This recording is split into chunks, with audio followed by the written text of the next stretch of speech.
UK હવે દેશમાં illegally રહેતા અથવા કામ કરતા લોકો પર તવાઈ બોલાવવાનું શરૂ કર્યું છે, જેના ભાગરૂપે તાજેતરમાં જ હાથ ધરવામાં આવેલી કાર્યવાહીમાં ઇન્ડિયન સહિતના કુલ 11 ઇલીગલ વર્કર્સની ક્રિસમસ માર્કેટમાંથી ધરપકડ કરવામાં આવી હતી. હોમ ઓફિસના જણાવ્યા અનુસાર અરેસ્ટ કરાયેલા લોકોમાં ઇન્ડિયન્સ ઉપરાંત ઈરાની અને ચાઇનીઝ સિટીઝન્સનો પણ સમાવેશ થાય છે. આ તમામ લોકોને સરીમાં આવેલા કેમ્પટન પાર્ક માર્કેટમાંથી ગત ગુરુવારના રોજ અરેસ્ટ કરાયા હતા અને આ જ લોકેશન પર આવેલી અન્ય એક પ્રોપર્ટીમાંથી 2 ઇન્ડિયન્સની ધરપકડ થઈ હતી.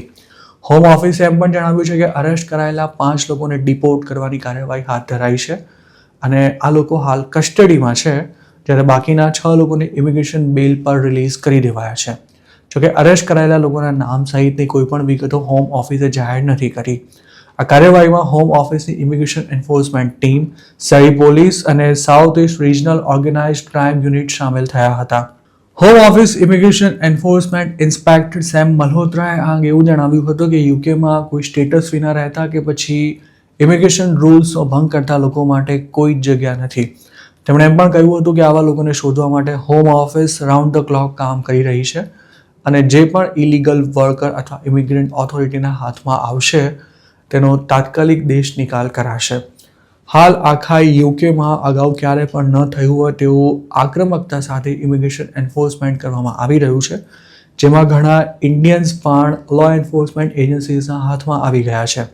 ઓક્ટોબર 2024થી સપ્ટેમ્બર 2025ના ગાળામાં યુકેમાં 11,000 જેટલી ઇમિગ્રેશન રેડ્સ થઈ હતી, જેમાં 8,000 ઇલીગલ ઇમિગ્રન્ટ્સની ધરપકડ કરવામાં આવી હતી. યુકેમાં નવી સરકાર સત્તા પર આવી છે ત્યારથી દેશમાં રહેતા લગભગ 50,000 જેટલા ઇલીગલ ઇમિગ્રન્ટ સામે કાર્યવાહી શરૂ કરાઈ છે. યુકે ગવર્મેન્ટનો ટાર્ગેટ આ તમામ લોકોને બની શકે તેટલું જલ્દી ડિપોર્ટ કરી દેવાનો છે.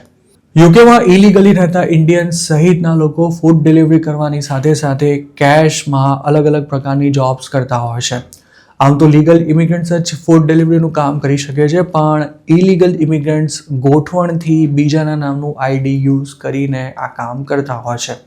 સિસ્ટમમાં રહેલા આ લૂપ હોલને બંધ કરવા માટે પણ યુકેની ઓથોરિટીએ કાર્યવાહી શરૂ કરતા તમામ ફૂડ ડિલિવરી પ્લેટફોર્મ્સને કોઈ ઇલીગલ વર્કર કામ ન કરી શકે તે સુનિશ્ચિત કરવા માટે જણાવાયું છે. આ ઉપરાંત જે બિઝનેસ ઓનર્સ સ્ટેટસ ન ધરાવતા વર્કર્સને કેશમાં જોબ આપે છે તેમને પણ તાકીદ કરવામાં આવી છે કે જો તેમણે કાયદાનો ભંગ કર્યો તો તેમને આકરો દંડ ભરવો પડશે તેમજ તેમનું લાયસન્સ પણ રદ થઈ શકે છે.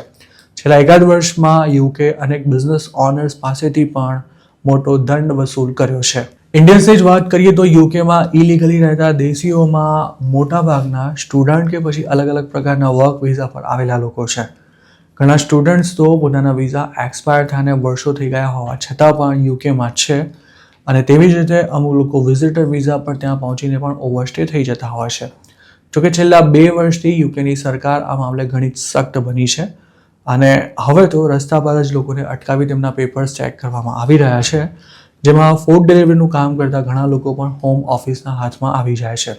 ઇમિગ્રેશન એન્ફોર્સમેન્ટ આકરું બનાવવાની સાથે યુકે વિઝાની શરતોને પણ ખૂબ જ કડક બનાવી દેતા દર વર્ષે હજારો ઇન્ડિયન્સ આ દેશ છોડી રહ્યા છે અને યુકે જનારા લોકોની સંખ્યામાં પણ ધરખમ ઘટાડો જોવા મળ્યો છે.